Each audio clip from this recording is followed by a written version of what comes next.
بسم اللہ الرحمن الرحیم۔ صرف 5 منٹ کا مدرسہ قرآن و حدیث کی روشنی میں 62واں دن 2 ربیع الاول۔ نمبر 1 اسلامی تاریخ۔ حضرت یحییٰ علیہ السلام۔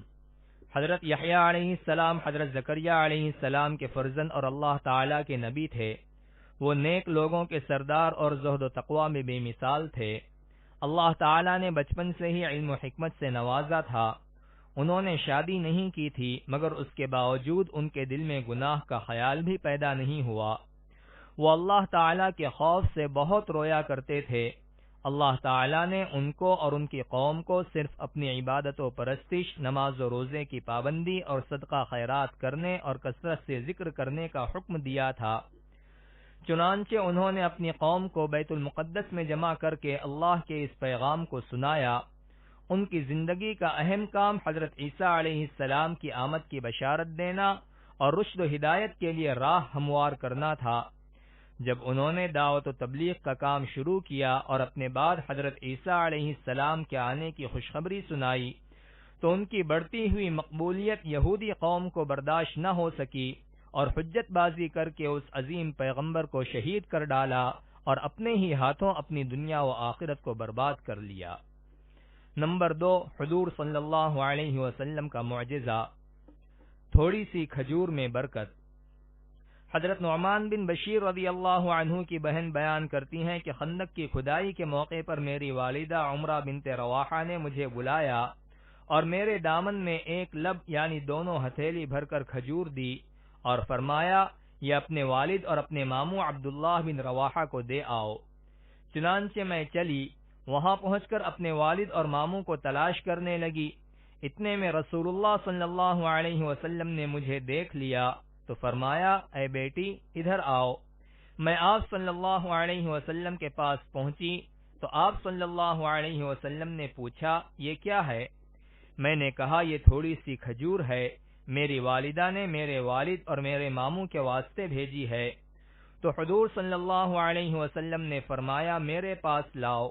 میں نے ساری کھجور حضور صلی اللہ علیہ وسلم کی ہتھیلی مبارک میں رکھ دی اور پھر ایک کپڑا بچھوا کر اس پر بکھیر دی اور ایک آدمی کو فرمایا کہ آواز لگاؤ۔ چنانچہ اس آواز پر سب لوگ جمع ہو گئے اور کھانا شروع کیا اور کھجور بڑھتی گئی حتیٰ کہ سب لوگوں نے پیٹ بھر کر کھائی، پھر بھی اتنی زیادہ بچ گئی کہ کپڑے پر سے کھجور زمین پر گر رہی تھی۔ نمبر 3 ایک فرض کے بارے میں، حج کی فرضیت۔ رسول اللہ صلی اللہ علیہ وسلم نے فرمایا، اے لوگو، تم پر حج فرض کر دیا گیا ہے، لہذا اس کو ادا کرو۔ نمبر 4 ایک سنت کے بارے میں، غموں سے نجات کے لیے دعا پڑھنا۔ رسول اللہ صلی اللہ علیہ وسلم کو جب کوئی رنج و غم پیش آتا تو آپ صلی اللہ علیہ وسلم یہ دعا فرماتے، یا حی یا قیوم برحمتک استغیث۔ ترجمہ، اے وہ ذات جو زندہ و جاوید ہے اور تمام چیزوں کا تھامنے والا ہے، میں تیری رحمت کی امید کے ساتھ تجھی سے فریاد کرتا ہوں۔ نمبر 5 ایک اہم عمل کی فضیلت، تہجد پڑھنا۔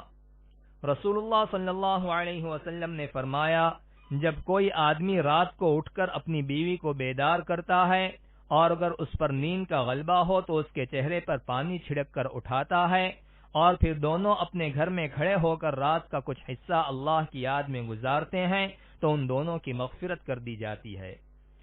نمبر 6 ایک گناہ کے بارے میں، زمین میں فساد پھیلانا۔ قرآن میں اللہ تعالیٰ فرماتا ہے، بلا شبہ وہ لوگ جو اللہ سے پکا عہد کرنے کے بعد توڑ ڈالتے ہیں اور ان رشتے ناتوں کو بھی توڑ ڈالتے ہیں جن کو اللہ نے جوڑے رکھنے کا حکم دیا ہے اور زمین میں فساد پھیلاتے پھرتے ہیں، تو ایسے لوگ بڑے خسارے والے ہیں۔ نمبر 7 دنیا کے بارے میں، دنیا مانگنے والا۔ قرآن میں اللہ تعالیٰ فرماتا ہے، لوگوں میں سے بعض ایسے بھی ہیں جو کہتے ہیں کہ اے ہمارے پروردگار، ہم کو جو کچھ دینا ہو دنیا میں ہی دے دیجئے، تو ان کو جو کچھ ملنا ہوگا وہ دنیا ہی میں مل جائے گا اور ایسے شخص کو آخرت میں کچھ نہ ملے گا۔ نمبر 8 آخرت کے بارے میں، جنتی کا تاج۔ رسول اللہ صلی اللہ علیہ وسلم نے فرمایا، اہل جنت کے سر پر ایسے تاج ہوں گے جن کا ادنا سے ادنا موتی بھی مشرق و مغرب کے درمیان کی چیزوں کو روشن کر دے گا۔ نمبر 9، طب نبوی سے علاج۔ کلونجی میں ہر بیماری سے شفا۔ رسول اللہ صلی اللہ علیہ وسلم نے فرمایا، تم اس کلونجی کو استعمال کرو کیونکہ اس میں موت کے علاوہ ہر بیماری سے شفا موجود ہے۔ نمبر 10، نبی صلی اللہ علیہ وسلم کی نصیحت۔ رسول اللہ صلی اللہ علیہ وسلم نے فرمایا، جب تم کو کسی بھائی سے محبت ہو جائے تو اس سے اس کا، اس کے باپ اور اس کے دادا کا نام معلوم کر لو اور اس کے قبیلے اور گھر کا پتہ معلوم کر لو، پھر جب وہ بیمار ہو تو اس کی عیادت کرو اور ضرورت کے موقع پر اس کی مدد کرو۔